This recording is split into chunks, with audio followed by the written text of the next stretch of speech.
அனைவருக்கும் வணக்கம். இது திருச்சிராப்பள்ளி இன்டர்நேஷ்னல் ஏர்போர்ட் தான். அந்த மெயின் என்ட்ரன்ஸ் கேட்டில் தான் நின்றுருக்கோம். இங்கே விஜய் அவர்கள் பிரச்சாரத்திற்கு வந்திருக்கார். ஸோ அந்த விதத்தில் இவருக்கு விஜய் அவர்களுக்கு வந்து ரொம்ப இடத்துல வந்து அவங்க சொல்லிகிட்டு இருக்காங்க. சர்க்குலரும் அனுப்பிச்சிருந்தாங்க அவங்களோட குரூப்புகள் எல்லாமே. அதாவது தமிழக வெற்றி கழகத்தினுடைய குரூப்பில் என்ன அப்படின்னா, அவங்களுக்கு வந்து ரொம்ப நெருக்கடிகள் கொடுக்குறாங்க, ரொம்ப இடையூறான சாலைகள் தான் வந்து அவங்களுக்கு அமையுது அப்படிங்கிறது எல்லாமே சொல்லிகிட்டு இருக்காங்க.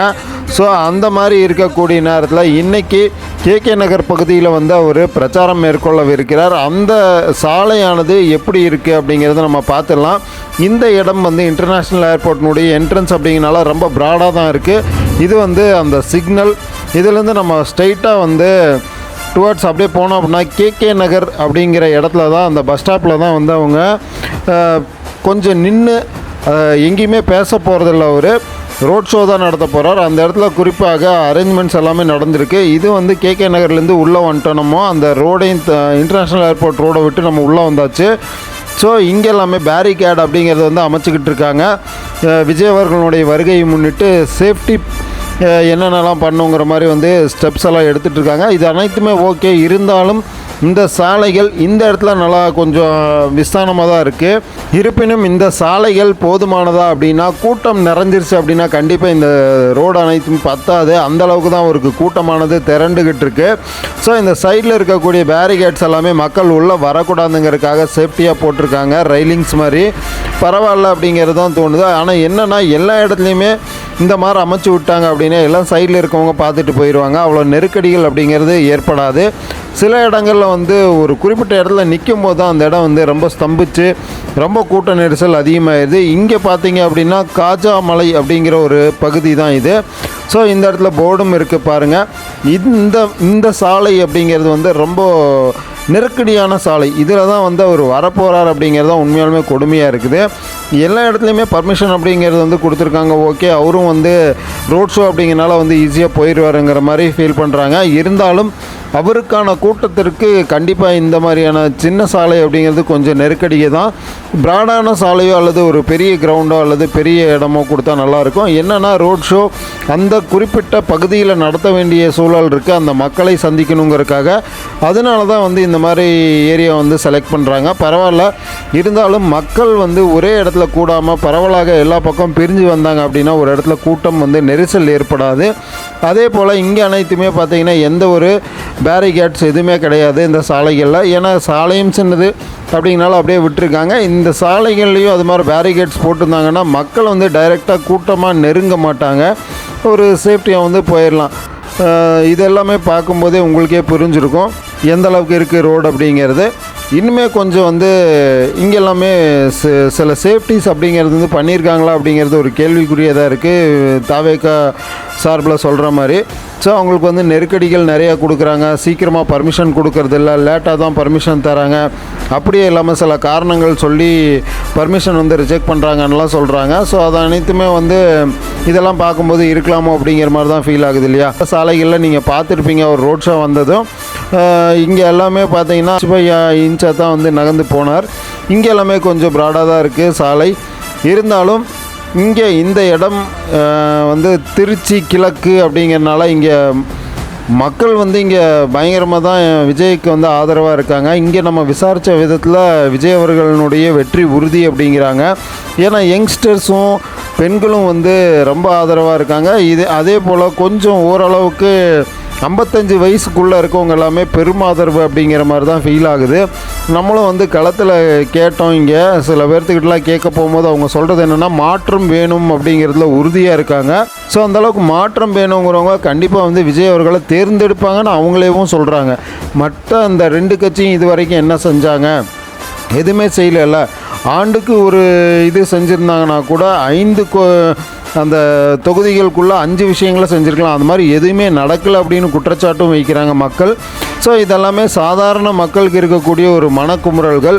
அவங்கவுங்க தொகுதியில் சில நன்மைகள் பண்ணாங்க அப்படின்னா எல்லாருமே வந்து கண்டிப்பாக எந்த கட்சியாக இருந்தாலும் தொகுதிக்கு செய்கிறாங்கன்னா ஆதரவு பண்ணுவாங்க. அந்த விதத்தில் செய்யாமட்டாங்கன்னு மனக்குமுறலோட மக்கள் சொல்லக்கூடியது எல்லாமே நம்ம பார்க்குறோம் களத்தில். சரி, இந்த இடமெல்லாம் பார்த்திங்கன்னா இன்னும் கொஞ்சம் கிளியர் பண்ணியிருந்தாங்கன்னா நல்லாயிருக்கும். பாருங்கள் எந்த அளவுக்கு இருக்குது அப்படிங்கிறது. ஸோ இதெல்லாமே இன்னும் கொஞ்சம் சேஃப்டி தேவை அப்படிங்கிறத நமக்கு ஃபீல் ஆகுது. இந்த இடத்துல வந்து ஒரு டர்ன் வருது பாருங்கள். இங்கே லெஃப்டில் எல்லாமே ஒரு சின்ன இது மாதிரி இருக்குது. இங்கே எல்லாமே கொஞ்சம் ஸ்பேசியஸாக இருக்க மாதிரி ஃபீல் ஆகுது. ஆனால் வீடியோவில் பார்க்குறதுக்கு வந்து அப்படி இருக்குது. இருந்தாலும் இதெல்லாமே கொஞ்சம் சின்ன ரோடு தான். அதாவது 2 வெஹிக்கிள் போகிற அளவுக்கு தான் வந்து இங்கே ரோட்ஸ் அப்படிங்கிறது வந்து இருக்குது. ஒன்று ஆப்போசிட்டும் ஒன்றும் ஆப்போசிட்டாகவும் போனால் வண்டி வந்து பெரிய வெஹிக்கிள்ஸ் கனரக வாகனம் வந்தது அப்படின்னா கொஞ்சம் சிரமம் தான். ஸோ இங்கே பாருங்கள், ரோடு எல்லாமே இந்த அளவுக்கு தான் இருக்குது. இங்கே ஆள் நடமாட்டமே இல்லாமல் தான் இருக்குது. ஆனால் விஜய் அவர்கள் வரும்போது தான் இந்த ரோடு எல்லாமே எவ்வளோ ஃபுல்லாக இருக்குது அப்படிங்கிற விஷயம் நமக்கு புரிய வரும். அப்படியே ஸ்தம்பிக்குது எல்லா இடமும். அதில் ஒன்றும் திருச்சி மட்டும் ஒன்றும் விதிவிலக்கல்லாங்கிறது தான் உண்மை. ஸோ இந்த இடம் பாருங்கள், ஜல்லியாக இருக்குது. ஒரு வெஹிக்கிள் போனாலே இன்னொரு வெஹிக்கிள் நின்று தான் போகணும். ஏன்னா இழுத்துவிடக்கூடிய விதமாக சிலதெல்லாம் சேஃப்டி இல்லாமல் இருக்குது. வாகனங்கள் பின்தொடர்ந்து வந்தாங்க அப்படின்னா இந்த இடத்துல ஜல்லியில் சறுக்கி விடுறதுக்கும் கூட வாய்ப்பு இருக்குது. ஸோ இதெல்லாமே கொஞ்சம் கிளியர் பண்ணியிருந்தால் நல்லாயிருக்கும் அப்படிங்கிறது தான் மக்களோட கருத்துமாக இருக்குது இங்கே கேட்கும்போது. ஸோ மக்களுடைய அந்த கோரிக்கைகள் இன்னும் நிறைவேறாமல் பலது இருக்குங்கிற மாதிரியும் சொல்கிறாங்க. தொகுதிகளில் குறைபாடுங்கிறது வந்து இருந்துக்கிட்டே தான் இருக்கும் காலங்காலமாக. இருந்தாலும் ஒரு சில விஷயங்கள் ஓரளவுக்காவது நிவர்த்தி பண்ணாங்க அப்படின்னா குறைபாடுகள் குறைவாக இருக்கும். அந்த விதத்தில் குறைபாடுகள் அதிகமாக இருக்கிறதா தான் மக்கள் ஃபீல் பண்ணுறாங்க. மாற்றத்தை நோக்கி இருக்கக்கூடிய யங்ஸ்டர்ஸும் மற்றும் பெண்களுடைய வாக்கு வந்து பெருவாரியாக திருச்சி கிழக்கில் வந்து விஜய் அவர்களுக்கு தான் விஜய் அவர்களுடைய வெற்றி உறுதி செய்யப்பட்டதுங்கிற மாதிரிலாம் சொல்கிறாங்க. என்ன தான் இருந்தாலும் மக்கள் என்ன முடிவு பண்ணுறாங்களோ அதுதான். மே 4ஆம் தேதி எதுவாக இருந்தாலும் ரிசல்ட்டு தெரியும். ஸோ இப்போ நம்ம கிட்ட வந்துட்டோம். அதாவது விஜய் அவர்கள் பேசக்கூடிய அந்த இடத்துக்கு பக்கத்தில் கேகே நகர் பஸ் ஸ்டாப்பில், அதாவது பேச போகிறதில்ல அவர், அந்த இடத்துல வந்து நின்று போகக்கூடிய இடம் அப்படின்னு வச்சுக்கோங்களேன். அந்த இடம் தான் இப்போது நம்ம பார்த்துக்கிட்டு இருக்கோம் பாருங்கள். மேலெல்லாம் கொடியெல்லாம் கட்டியிருக்காங்க. ஸோ இந்த இடம் இங்கே சேட்டலைட் வண்டி, அதாவது லைவ் டெலிகாஸ்ட் பண்ணுறதுக்கான ஒரு சேனலுடைய வண்டியும் நிற்கிது. ஸோ இங்கே மேலே எல்லாமே செம க்ரௌடாக இருந்தது. நம்மளும் வந்து இந்த இடத்துல நின்று பார்த்தோம். இப்போ பாருங்கள் ரோடு எவ்வளோ காலியாக இருக்குது. இந்த இடத்துல வந்து விஜய்க்கு க்ரெயினில் மாலை போடக்கூடிய விஷயமெல்லாம் ரெடி பண்ணி க்ரெயினை கொண்டாந்து நிறுத்தினாங்க. இங்கே தாங்க. ஸோ இந்த ஸ்பாட்டில் தான் விஜய் அவர்கள் கொஞ்சம் நின்று அப்புறம் போனார். செமையான இதாக தான் இருந்துச்சு, க்ரௌடாக தான் இருந்தது. இதுதான் கேகே நகர் பஸ் ஸ்டாப்புங்க. இந்த கேகே நகர் பஸ் ஸ்டாப் தாண்டணுன்னா இந்த சைட்லலாம் பிரச்சார வாகனங்கள் அப்படிங்கிறது வந்து தொடர்ச்சியாக நிற்க வச்சுருக்காங்க. உண்மையாலுமே பிரச்சாரம் அப்படிங்கிறது அந்தளவுக்கு பண்ணினால தான் இத்தனை வெஹிக்கிள்ஸ் அப்படிங்கிறது வந்து இருக்குது. ஆட்டோவில் வந்து ஏகப்பட்டது பிரச்சாரங்கள் பண்ணியிருக்காங்க. இங்கே டவல், அதாவது கட்சி துண்டு மஃப்ளரும் மறுபடியும் ஐடி கார்டு போன்ற விஷயங்கள், பேட்ஜ் போன்ற விஷயங்கள்லாம் பயங்கரமாக விற்றுக்கிட்டு இருக்காங்க. சிறப்பான ஒரு வியாபாரம் அப்படின்னே சொல்லலாம். காவல்துறையினரும் வந்து இங்கே பாதுகாப்பு பணிக்கு வந்துட்டாங்க ஆல்ரெடி.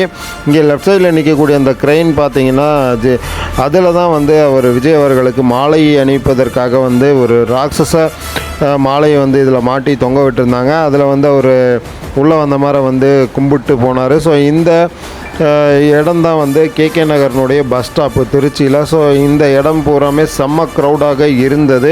அதற்கான வீடியோஸ் அனைத்தும் நம்ம சேனலில் போட்டிருக்கோம். பாருங்கள், பார்க்காதவங்க எவ்வளோ க்ரௌட் இருந்தது இந்த இடம் அப்படிங்கிறது. இது வந்து நம்ம முன்னாடி கூட்டம் இல்லாத நேரத்தில் எடுத்து காட்டலாம் அப்படிங்கிறதுக்காக எடுத்த வீடியோ தாங்க.